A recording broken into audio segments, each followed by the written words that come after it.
Olá, vamos ao nosso Evangelho de hoje, 29 de dezembro, segunda-feira, última semana deste ano.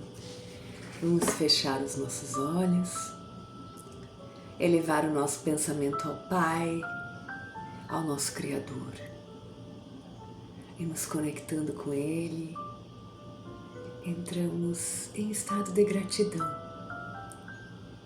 por mais este dia que se inicia, por todo este ano que passou e já pedindo pelo próximo que vai se iniciar.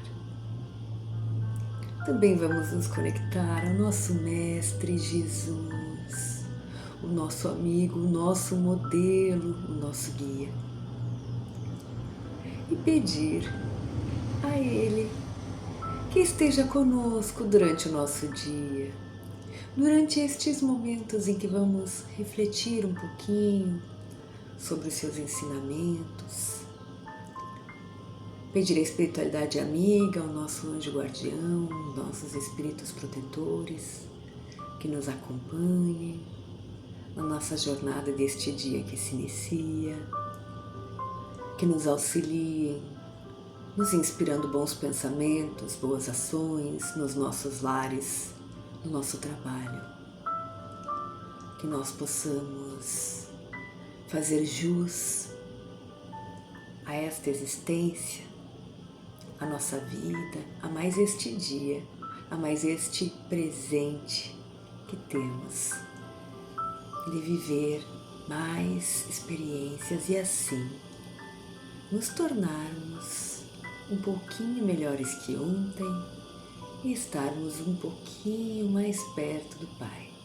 Fiquem conosco, hoje e sempre, que assim seja.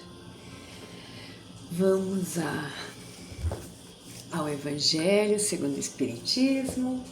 Vamos a uma passagem para hoje, para essa nossa semana. Vamos ver o que vem para nós.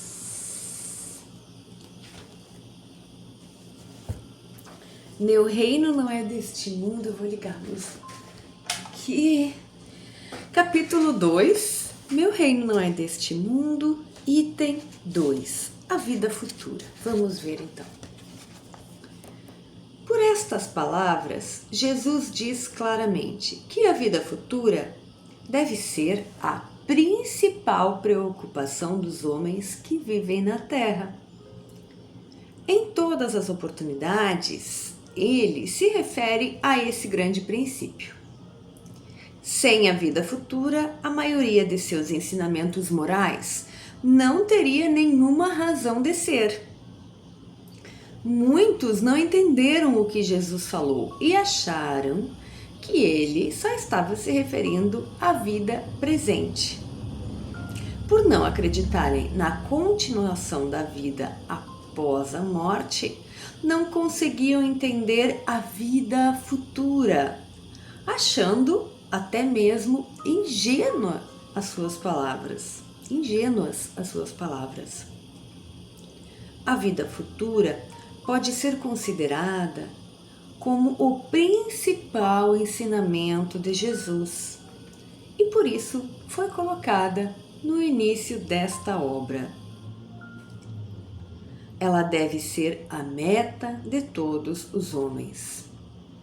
Somente a continuação da vida pode explicar as grandes diferenças que existem entre os homens aqui na Terra e fazer com que a justiça de Deus se cumpra ao longo do tempo.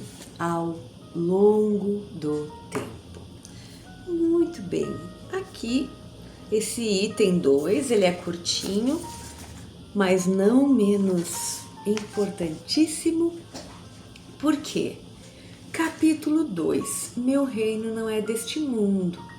Nós já tínhamos lido um, que é quando Pilatos pergunta, para Jesus se ele era rei, e ele diz, o meu reino não é deste mundo. Então, aqui o item 2 vem falar que Jesus, em todos os momentos que pôde, apresentou a vida futura. e que a vida futura é o principal ensinamento de Jesus.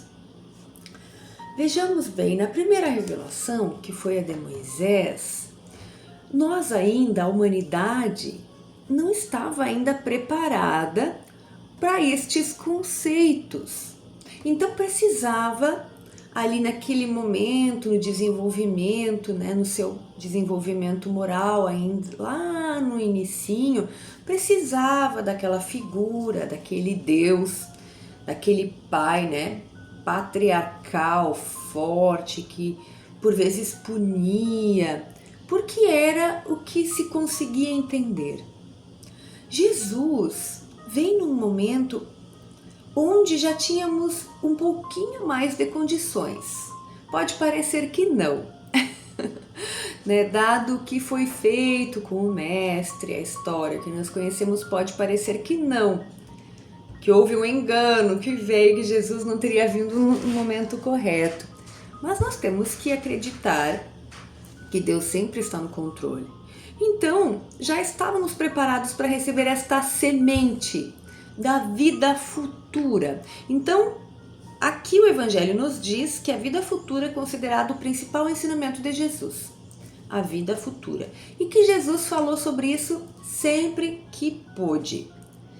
E que somente a continuação da vida pode explicar as grandes diferenças que existem entre os homens, o lugar onde nascem, as doenças com que nascem, porque senão onde estaria a justiça? Deus que é soberanamente justo e bom. Bom, aqui nós precisamos primeiro colocar que vida é uma só, nós temos uma vida. Se somos imortais, nós só temos uma vida e várias existências, várias reencarnações. Esse é um conceito que também a gente precisa ter em mente. É claro que nós usamos a palavra vida, de uma forma geral. A minha vida, eu amo a minha vida aqui. Nós podemos usar, mas precisamos saber diferenciar os conceitos. Vida, uma só. Existências, várias reencarnações. E a vida futura, que fala aqui, que Jesus vem apresentar, é a continuação da vida. Bom, numa primeira leitura, nós podemos pensar então que temos que estar sempre nos preocupando com o futuro, com o que será. E a gente vê, por vezes, pessoas pensando nisso e se perdendo um pouco nesse conceito, no sentido de, com medo de tudo, com medo de ser punido, com medo de fazer errado e ir pro inferno, pro umbral, que nós já conversamos um pouco, acabam não fazendo nada, ficam, naquele receio. E aí esquecem outros conceitos, que é o homem no mundo, a parábola dos talentos.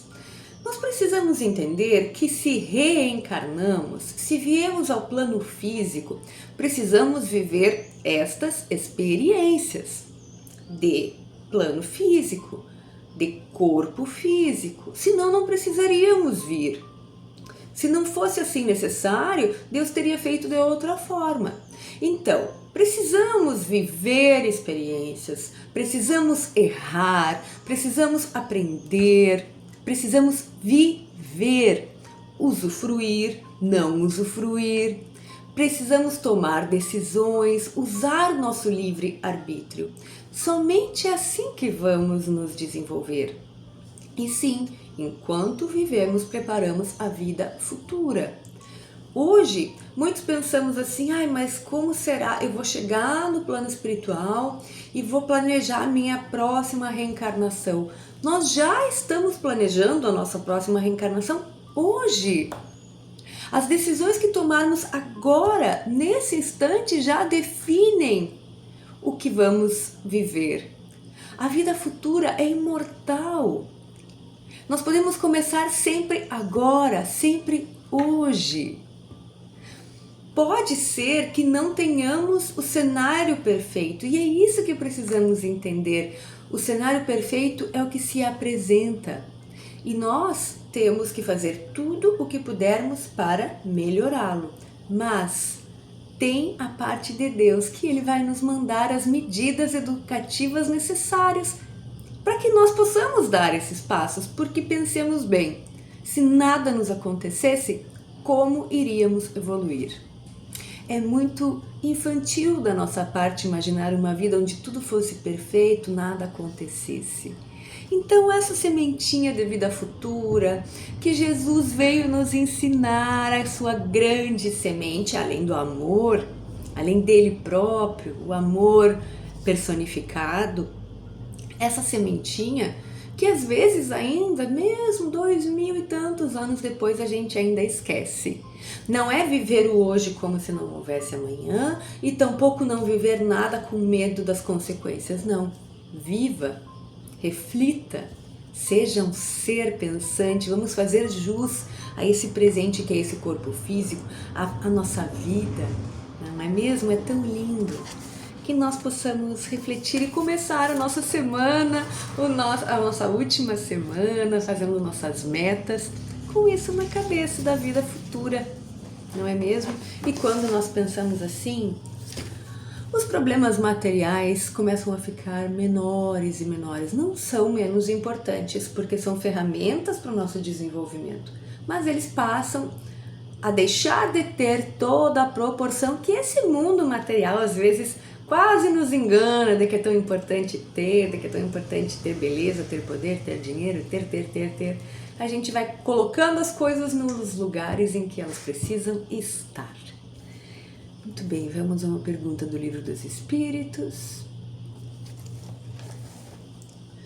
Intervenção dos espíritos no mundo material, pergunta 463. Geralmente se diz que o primeiro pensamento que nos chega é sempre o bom. Isso é correto? Olha só, nós estamos aqui falando de um tema. Esta pergunta está dentro do seguinte tema: influência oculta dos espíritos sobre os nossos pensamentos e ações. Então, o Kardec vai perguntar, se diz que o primeiro pensamento que vem é sempre o bom. Isso é verdade? E os espíritos vão responder. O primeiro pensamento pode ser bom ou mau, conforme a natureza do espírito encarnado. Será sempre bom para aquele que ouve as boas inspirações.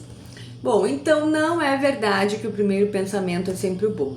Vai depender da natureza que está o meu espírito, se meu espírito já está um pouquinho mais evoluído e assim conectado com os bons espíritos, será bom. Se não, se eu ainda sou um espírito que tô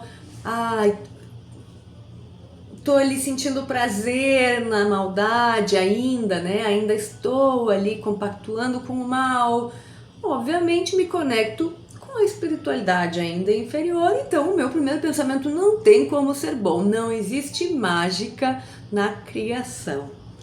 Então, muito bem, é óbvio que todos temos o nosso espírito, o nosso anjo da guarda, o nosso anjo guardião e que ele está ali. Mas já vimos que ele não é uma babá, né? Não é uma tutela infantil, e sim um espírito mais evoluído que nós, que está para nos ajudar, nos inspirar, mas que respeita o nosso livre arbítrio. Então, se nos conectarmos com ele, sim, o escutamos, senão ele nos aguarda.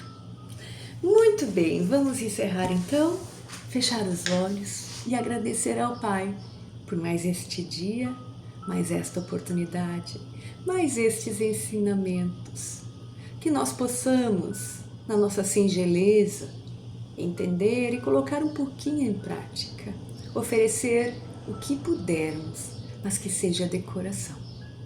Espiritualidade amiga, Jesus, nosso anjo guardião, espíritos protetores, permaneçam conosco nesta semana, neste dia e para todo sempre. Que assim seja. Tchau, tchau.